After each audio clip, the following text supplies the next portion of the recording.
अब हम बात करते हैं मकर लग्न के राशियों के जातकों के लिए। मकर लग्न और राशि के जातकों के लिए अगर हम देखते हैं तो राहु देव का जो भ्रमण है वो दूसरे भाव में है। तो इसका एक नुकसान ये हो सकता है कि वाणी आपकी थोड़ी कटु हो सकती है। वाणी को लेके गाली गलौज करना या ऐसी कोई तीखी बातें करना।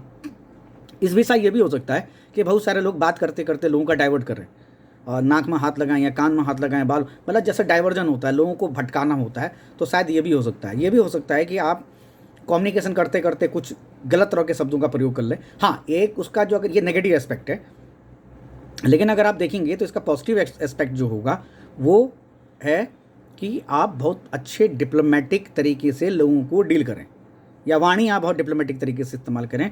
तो ये भी देखने को मिलेगा, क्योंकि दूसरा नंबर का भाव है। खाने का टेस्ट बदल सकता है, आपके खाने का पैटर्न बदल सकता है, कि खाना जो अभी तक आप खा रहे हैं उसमें भी बदलाव आ सकता है।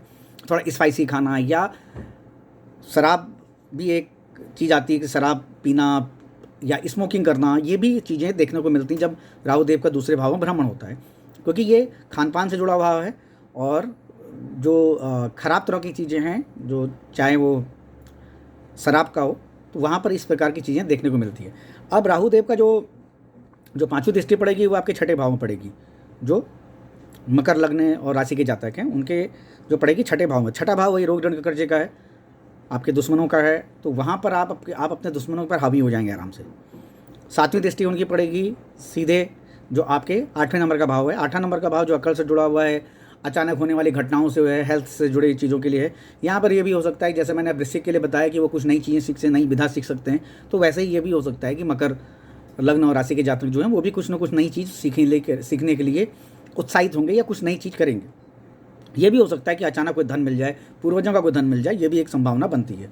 उसके अलावा उनकी सीधे जो नौवीं दृष्टि है वो सीधे कर्म भाव पर पड़ेगी, और कर्म भाव पर राहुदेव अच्छा रिजल्ट देंगे वहाँ पर। और कर्म से रिलेटेड काम, जो अगर आप काम कर रहे होंगे या जो भी आप नौकरी कर रहे होंगे, वहाँ पर आपको ये फ़ायदा रहेगा कि आपको अनस्टेबिलिटी शायद हो सकती है कि झेलनी पड़ जाए, लेकिन अनस्टेबिलिटी के साथ साथ आप अपने एक्स्ट्रा ऑर्डिनरी रिजल्ट अपने जॉब या प्रोफेशन पर देंगे। ये जो है ये मकर लग्न और राशि के जातकों के लिए है।